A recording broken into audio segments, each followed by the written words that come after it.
ఈరోజు ఏదైతే కార్యక్రమం ఏర్పడిందో చాలా రోజుల తర్వాత పిసిసి అధ్యక్షుడు అయిన తర్వాత ఈ కొత్త కార్యక్రమం ఏర్పాటు చేయడం జరిగింది. ఈ సందర్భంగా అధ్యక్షుల వారికి ఒకటే సందేశం అనుకోండి, మాకు అక్కడ ఉన్న ఇబ్బంది కాబట్టి మీకు వాస్తవాలు చెప్పదలుచుకున్నాను. ఒకటి గుర్తుపెట్టుకోండి, మీరు ప్రభుత్వం వేరు, పార్టీ వేరు. ఎప్పుడైనా కూడా సరే ప్రభుత్వంలో ఎమ్మెల్యేలు అవసరాలు పంచేట్లు ఉంటాయి కాబట్టి జరిగినాయి.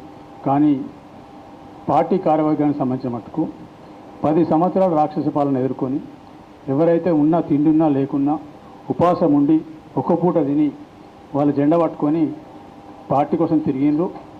అదేవిధంగా వాళ్ళ పరిస్థితి ఒకరొకరు నా మీదనే 26 కేసులు పెట్టింది. అట్లా జిల్లాలో చాలామంది మీద కేసులు ఉన్నాయి. కేసులు ఉన్నప్పుడు కేసులకు భయపడకుండా మేము చేసుకుంటూ పోయినాం. ఇప్పుడు ఏదైతే కార్యవర్గం సరే తప్పకుండా పరిస్థితి పార్టీ పరిస్థితిని బట్టి చేసుకోవచ్చు. కానీ జెండా బట్టి తిరిగిన కాంగ్రెస్ పార్టీ కార్యకర్తలు 10 సంవత్సరాల నుంచి ఎవరైతే తిరిగిన 10 సంవత్సరాలు 20 సంవత్సరాల నుంచి వాళ్ళకు మాత్రం సరైన సంస్థానం ఇచ్చి వాళ్ళని గౌరవించకపోతే వచ్చే ఎన్నికలలో ఒకటి మాత్రం గుర్తుపెట్టుకోండి, ఇలా ఎప్పుడైనా కూడా కాంగ్రెస్ పార్టీ కార్యకర్తలు కరడుగట్టిన కాంగ్రెస్ పార్టీ కార్యకర్తలు పనిచేసినప్పుడు మాత్రమే ఈ రాష్ట్రంలో కాంగ్రెస్ పార్టీ అధికారంలోకి వస్తుంది. అప్పటి వరకు ఈ రాష్ట్రంలోకి అధికారంలోకి వచ్చే ప్రసక్తే లేదు. అది మొన్నటి కనబడ్డది వాస్తవాలు. ఇవాళ గౌరవంగా చెప్తున్నా, నేను గర్వంగా చెప్తున్నా. ఈరోజు మంచిర్యాల జిల్లా అధ్యక్షుడు మా వైఫ్ సురేఖ గారు ఉన్నప్పుడు ఆ జిల్లాలో ఇప్పుడు 4కి 4 గెలిచినాయి. ఇక్కడ 3 ఎమ్మెల్యేలు మేము గెలిచాం. ఇప్పుడు చెన్నూరు మన ఖానాపూర్ కూడా జన్నారం మండలి ఇక్కడనే ఉంటుంది. జన్నారం మండలి వచ్చే వరకు మన బొజ్జు అవుతుందో 3000 మైనస్, జన్నారం మండలి 6000 ప్లస్ వస్తే 3000తో బొజ్జు గెలిచిండు. ఈ రకంగా జరిగింది. మరి మిగతా జిల్లాలలో 6 సీట్లు ఓడిపోయినాం. దానికి కారణం ఎవరో కాంగ్రెస్ పార్టీ నిర్మాణం ఇక్కడ ఉందా లేదా అనేది మీరు చూసుకోవచ్చు. దానికి ఎవరెవరు ఏమేం చేసిండ్రు అన్ని కార్యక్రమాలు చేసుకుంటూ వచ్చినాం. రేపు ప్రభుత్వంలో కానీ అధ్యక్షుడు గారిని కోరేది ఒకటే, ఇన్ఛార్జ్ మంత్రి గారిని కోరేది ఒకటే. అధ్యక్షుల వారిని ఇన్ఛార్జ్ మంత్రి కోరి సముచిత స్థానం ఎవరైతే పార్టీ కోసం కష్టపడి పనిచేసిండ్రు, ఇవాళ వచ్చే కొత్తగా వచ్చిన వాళ్ళు, ఎలక్షన్ ముందు వచ్చిన వాళ్ళు, ఎలక్షన్ తర్వాత వచ్చిన వాళ్ళు వచ్చి వేదికల మీద కూర్చొని వీళ్ళ మీద పెత్తనం చేస్తే కాంగ్రెస్ పార్టీ బతకదు. మీరు గుర్తుపెట్టుకోండి. ఇప్పుడు వచ్చిన వాళ్ళు ఎవరైనా కూడా వాళ్ళు పార్టీ మీద ప్రేమతోడో లేకపోతే పార్టీకి పనిచేద్దాం రాలే. వాళ్ళు వచ్చింది స్వచ్ఛంగా అధికారం ఉంది కాబట్టి వచ్చింది, అధికారం ఉన్నది కాబట్టి వచ్చింది. అధికారం లేకపోతే రేపు అధికారం మార్పిడి జరుగుతుంది అనుకుంటే ఎవరు ఉంటారు? మళ్ళీ మిగిలిన వాళ్ళు కాంగ్రెస్ పార్టీ కార్యకర్తలు ఎవరైతే 20-15 సంవత్సరాల నుంచి పనిచేస్తున్నారో వాళ్ళే ఉంటారు, వాళ్ళే పనిచేస్తారు. దానిని దృష్టి పెట్టుకొని ఇంకొకటే చెప్తున్నా, పార్టీకి పనిచేసిన వాళ్ళని గౌరవించండి, వాళ్ళను గుర్తించండి, వాళ్ళకు వాళ్ళకు సరైన అవకాశాలు ఇవ్వండి. నామినేటెడ్ పదవులు కానీ లేకపోతే పార్టీ పదవులు కానీ అవకాశం ఇవ్వండి. దీని తర్వాత ప్రభుత్వానికి వచ్చినప్పుడు నాకు దాదాపు 66 సంవత్సరాలు ఉన్నాయి.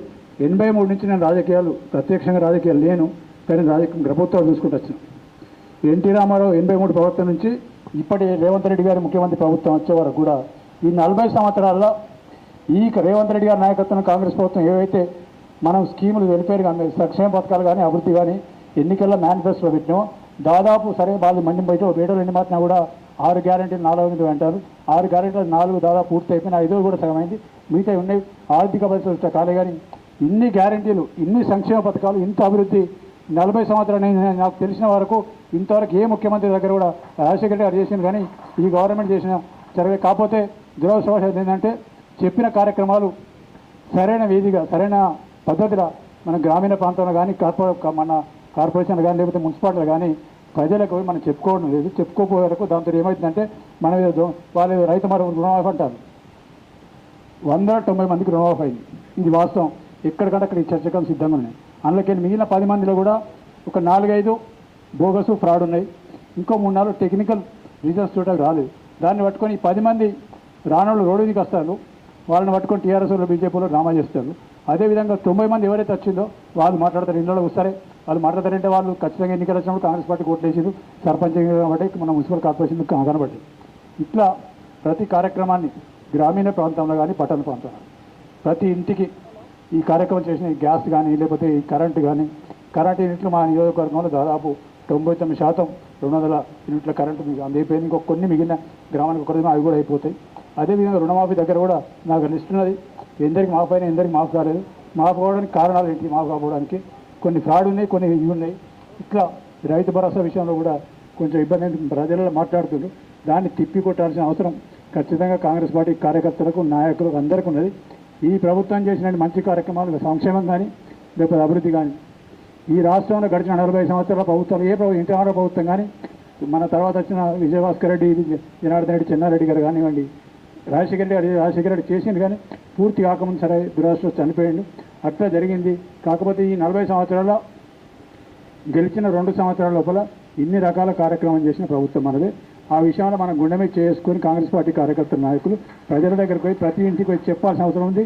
చెప్పే శక్తి కూడా కాంగ్రెస్ పార్టీ కార్యకర్తల నాయకులకు ఉంది. ఖచ్చితంగా మరొకసారి ఇన్ఛార్జ్ మంత్రులకు, పీసీ అధ్యక్షునికి ఎక్కువ మాట్లాడే టైం చాలామందిని మాట్లాడారు. వాళ్ళందరికీ గుర్తు నా విన్నపం ఏంటంటే, కాంగ్రెస్ పార్టీ వాళ్ళు పనిచేసిన వాళ్ళు 10 సంవత్సరాలు ఉమ్మడి జిల్లాలో ఎవరు లేకపోతే చేయబడిన వాళ్ళు పనిచేసిన వాళ్ళు, వాళ్ళని గుర్తించండి, వాళ్ళకి న్యాయం చేయండి. వాళ్ళకు నామినేట్ పదవులు కానీ పార్టీ సిస్టంలో కానీ వాళ్ళు న్యాయం చేసినప్పుడు మాత్రమే రేపు వచ్చే ఎన్నికల్లో కాంగ్రెస్ పార్టీ బతుకుతుంది, కాంగ్రెస్ పార్టీ పనిచేస్తారు. తప్పితే మీరు అనుకున్నట్టు వచ్చిన వాళ్ళు ఎవరు చేస్తే పనిచేస్తే గెలవదు. కాంగ్రెస్ పార్టీ కార్యకర్తలు ఏంటంటే ఐడియాలజీని నొంట పుట్టుకున్నారు. కాంగ్రెస్ పార్టీ ఇచ్చిపెట్టారు, కాంగ్రెస్ పార్టీ ఇచ్చిపెట్టి పోరు. అందుకోసం వాళ్ళకు అది ఒక రకమైన నష్టం జరుగుతుంది అనిపిస్తుంది. ఆ నష్టం జరగకుండా కాపాడాలని కోరుతూ అవకాశం ఇచ్చారు. బూత్ స్థాయి నుండి, మండల స్థాయి నుండి పార్టీ